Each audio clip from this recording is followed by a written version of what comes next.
Okay, so I kind of got tired of envelopes and decided that I was going to get me a box. So I've got me a box.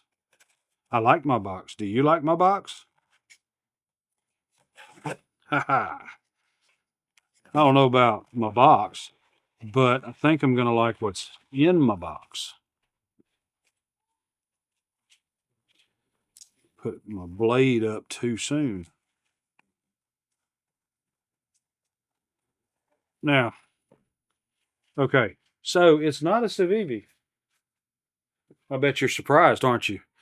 Not really, because this is the next level down from a Civivi, which is a Sencut, which in my opinion is a really good brand.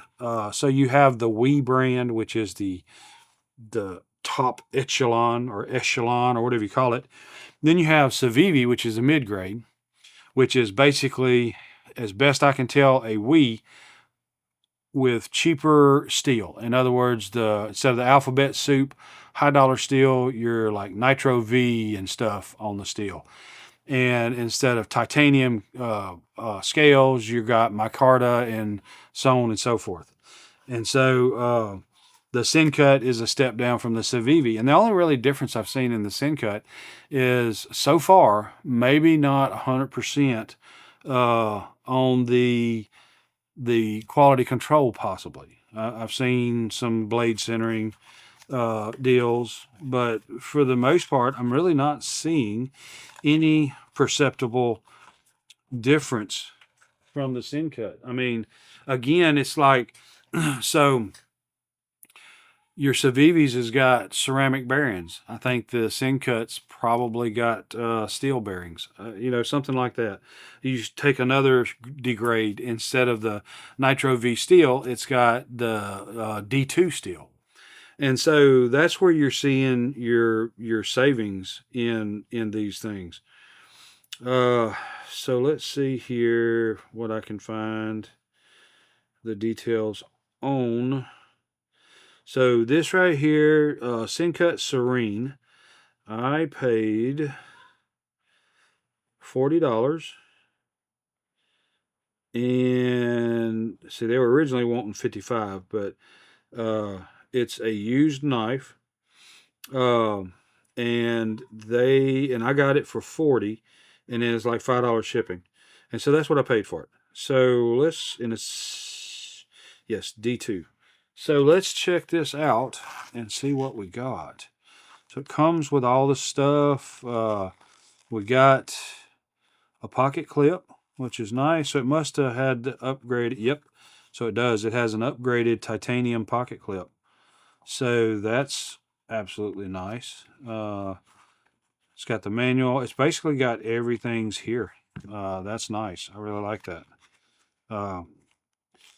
And so it's good to have some little hardwares. That's nice.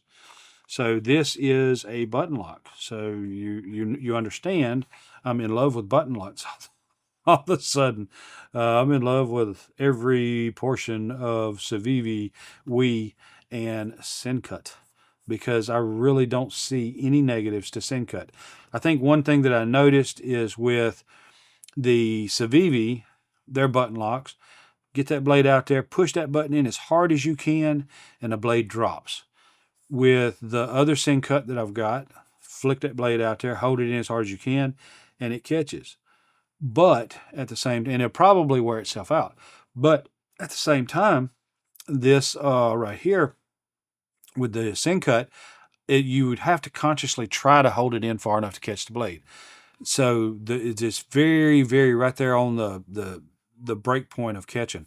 I like this green color. I can see maybe a little bit of scratch here, like they may, and scratch here, like I think they maybe took a screw out and twisted this clip and scratched it a little bit, which is fine. No big deal. You got some jimping here. It's got some goop in the jimping. So we'll have to do a probably add on to this video with a tear down and a cleaning of this knife. And so again, this is the Sencut Serene. And it appears to have bearings. And course, the upgraded titanium pocket clip. And let's get it open. Okay, so let's start off with the flipper. And she blows open. And see right there, that is what I love. That flat grind. I love that flat grind. And this baby is forevermore a jugger. It is just a slight drop point, but that drop point is almost perfect in line with the knife. I mean, you go to jugging, that's how it's going to happen right there.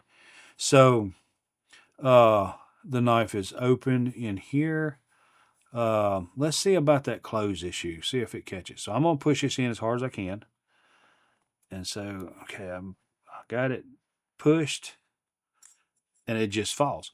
So, so the CIVIVIs I've had do that.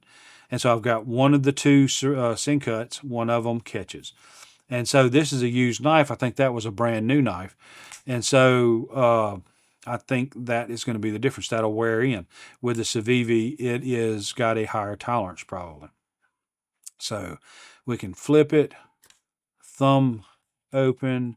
We can, of course, reverse flick it. And let me try and see. All right. And there we go. Come on, guys. Listen. Okay. I told you I was a knife guru. And now I've proved it, because that's like the second knife that I have flicked from the side of the blade there in the reverse situation. Well, maybe not twice in a row, but so I got it. That one was close. I almost missed it. So I can reverse flick right straight off the side of the blade, or with the thumb button, or thumb flick it with the thumb, or the flipper tab. So we're going to, obviously a light switch, I'm seeing people talk about as a light switch, flicking down will open, I guess, anything. But this push button, where they try to just push it as straight down as possible, that still opens it. And so that's just a testament to how flippy floppy a blade is. And so that's just, of course, flippy floppy. And then, of course, you got the opening method to be able to do that. And what I've noticed is it's usually easier to time these blades with the bigger blades. These big blades like this, it's easier to time.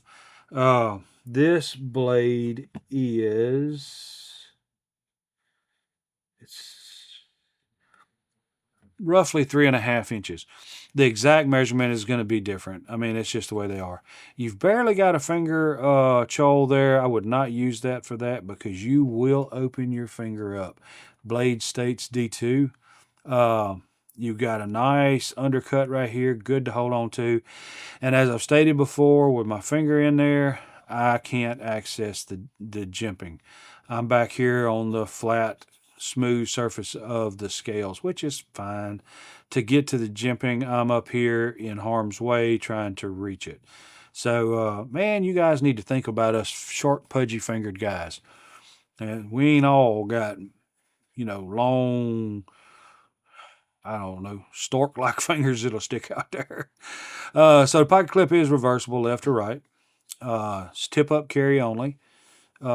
It's pretty lightweight. I mean, you can feel the forward heavy of the blade itself. It's balancing right there. So pretty much right in there is where it's going to balance. Again, I can't say enough about this right here.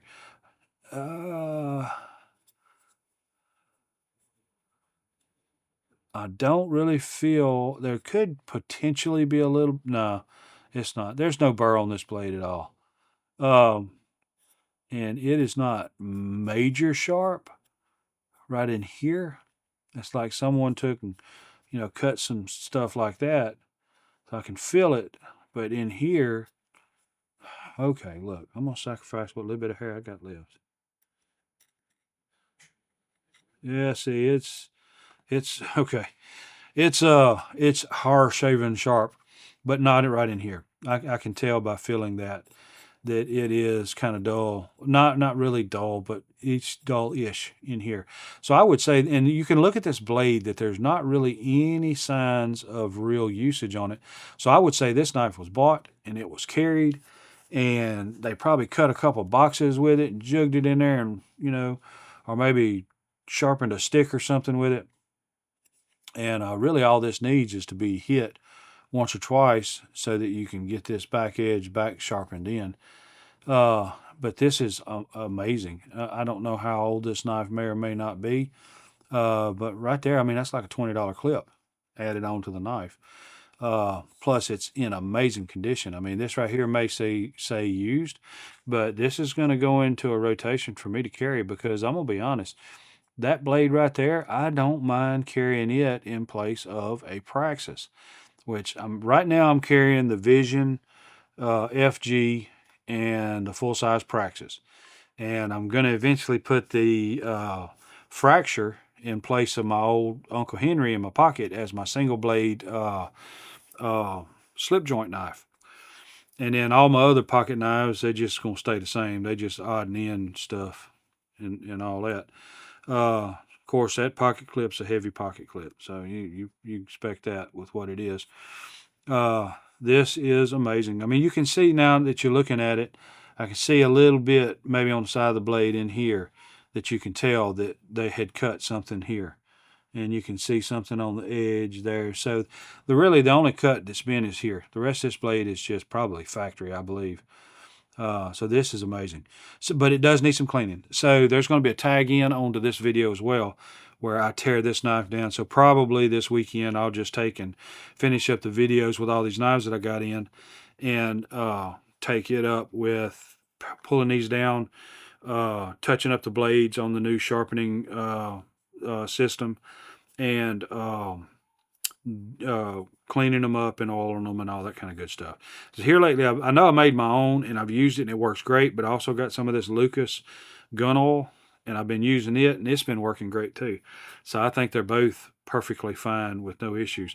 But the kind that I made, the custom that we made using cutting board oil, is right here. And in this particular case on this one, we have the added advantage of we're using an oil that is used on something for food processing. So you don't have to worry about it if you end up drinking some of this stuff.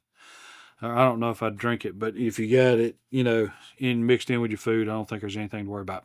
So anyway, again, I'm fixing to close out, but there's going to be something tagged on. Oh, look there. I feel that clip moving. Okay, so it's loose, so that's going to need to be tightened up. All right, so that explains the markings there and some other stuff. So we'll have to tighten that up whenever we do the cleaning. So anyway, I'm fixing to close out, but there's going to be something tagged onto this with this being tore down, cleaned, touching up that edge and all that good stuff. So I appreciate you still being here and awake, by the way. And I am definitely looking forward to seeing you again. If you like this kind of content or any kind of content, but if you stick around, like, and subscribe, most likely subscribe, you're going to see some kind of content that you like. So I am definitely looking forward to seeing you on the next one. Your time is very important to me, and I thank you for spending it here with me. Thanks, and God bless.